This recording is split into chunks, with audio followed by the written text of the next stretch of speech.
Europe 1 matin, très bon réveil, il est 7h moins le quart.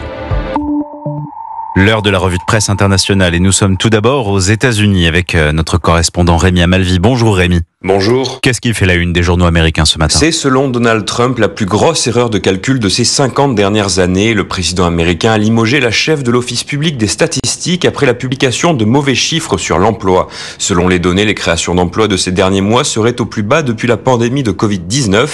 Données truquées, fraude, accusent Fox News et le New York Post qui saluent la décision de Trump de nommer un nouveau patron des statistiques. Le reste de la presse est nettement plus critique. Les révisions à la baisse des données de l'emploi sont monnaie courante, rappelle le Washington Post, qui craint que la décision de Trump nuise à la crédibilité économique du pays.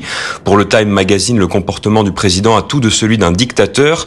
Cette décision politique va nuire à la confiance du public dans les données économiques, craint Business Insider.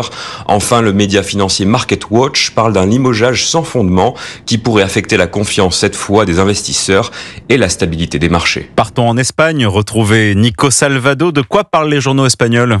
Des Barcelonais qui n'en peuvent plus de l'insécurité, en particulier dans le quartier très touristique de la Barceloneta, près de la plage. Les habitants en viennent à se faire justice eux-mêmes, puisque selon le quotidien La Vanguardia, plusieurs riverains sont entrés dans un appartement utilisé par des voleurs qui y cachaient leur butin. Ils les en ont fait sortir et les ont purement et simplement chassés du quartier. Une ambiance très électrique avec une altercation qui a dégénéré en bagarre générale selon le site de la Sexta. Les voleurs avaient, selon le pure player El Triangle, l'habitude de squatter des appartements vides entre deux séjours de touristes. Par ailleurs, le journal progressiste El País souligne les efforts de la police dans la lutte contre la délinquance avec, en 4 jours, plus de 80 personnes arrêtées à Barcelone.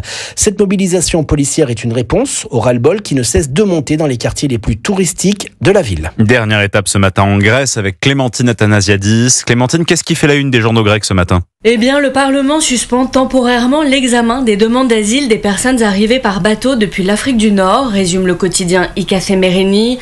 Les migrants qui entrent illégalement dans le pays seront arrêtés et détenus, a ainsi déclaré le Premier ministre conservateur Kyriakos Mitsotakis.